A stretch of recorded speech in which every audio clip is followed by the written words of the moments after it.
শুনানি বাড়ানো নিয়ে আপনারা নির্বাচন কমিশনের কাছে কি আবেদন করেছেন? হ্যাঁ, আমি একটু আগে করেছি। যেটা আছে আমি 7-8টা ডিও থেকে পেয়েছি কি সব জায়গায় কাজ কমপ্লিট হয়নি, কিছু জায়গায় হিয়ারিং কমপ্লিট হয়নি, কিছু জায়গায় আপলোডিং অফ ডকুমেন্টস কমপ্লিট হয়নি, কোথায় কোথায় ভেরিফিকেশন ডিও আছে, আর কিছু জায়গায় যেটা আছে ডিসিশন, ফাইনাল ডিসিশন ইয়ারও পেন্ডিং আছে। এটা নিয়ে যেটা লাস্ট ডেট ছিল 7 তারিখ, আজকে ছিল, ওটা আমি 7 দিন এক্সটেনশন চেয়েছি, 14 তারিখ পর্যন্ত টাইম চেয়েছি। তাহলে কি আপনার চূড়ান্ত ভোটার তালিকার জন্য সেদিনটাও কি তাহলে পিছিয়ে যাবে? নিশ্চয়ই, দেখুন এটা পিছবে। তারপরে এরপরে তো একটা প্রসিজার আছে, আমাদেরকে টেস্ট চেক করতে হবে। তারপরে 10 তারিখ পর্যন্ত আগের ডেট ছিল কি এটা যাবে ইসিআই কাছে, তো 10 তারিখ পরেই যাবে ইসিআই কাছে। 3-4 দিন ইসিআই নেয়, আগে ছিল 14 পর্যন্ত ইসিআই এটা দেবে, নিশ্চয়ই পিছবে।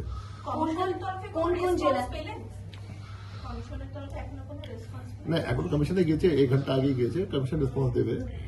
বাট এটা অ্যাজিউম আছে যেমন কাজ শেষ হয়নি তো এক্সটেনশন দেবে। কোন কোন জেলার জন্য চাইলেন? দেখুন আমাদের যে আছে বিভিন্ন জেলা বিভিন্ন স্টেজ আছে, যে আমাদের হিয়ারিং কমপ্লিট হয় না এটা খুব বেশি জায়গা নেই। যেমন নর্থ কলকাতা ডিও বললেন একটা অ্যাসেম্বলি সিটে হিয়ারিং শেষ হয়নি, সাউথ কলকাতা বললেন আমাকে কি মপ আপ হিয়ারিং চলছে, সাউথ 24 পরগনা ডিও বললেন কি 7টা-8টা সিটে আপনার হিয়ারিং এখন শেষ হয়নি, আপনার দার্জিলিং ডিও বললেন কি কার্সিয়ং এখন হিয়ারিং মপ আপ হিয়ারিং শেষ হয়নি। এরকম নর্থ 24 পরগনা ডিও বললেন কি নওপাড়াতে কমপ্লিট হয়নি। কিছু কিছু জেলা হিয়ারিং কমপ্লিট হয়নি, কিন্তু হিয়ারিং আমি বলবো খুব বেশি বাকি নেই। 96 থেকে 97% হিয়ারিং কমপ্লিট হয়ে গেছে, 3 থেকে 4% হিয়ারিং এটা বাকি আছে। কিন্তু আপলোডিং অফ ডকুমেন্টস যেটা আছে ওটা 75 থেকে 80% হয়ে গেছে, যেটা অ্যাভারেজ আছে। 15-20% এখনো বাকি আছে।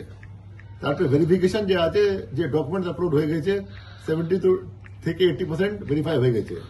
যেমন যে আছে আপনাদের আরপি অফিস থেকে প্রায় 95% ভেরিফাই হয়ে গেছে, কিছু অন্য অফিস থেকে ভেরিফিকেশন চলছে।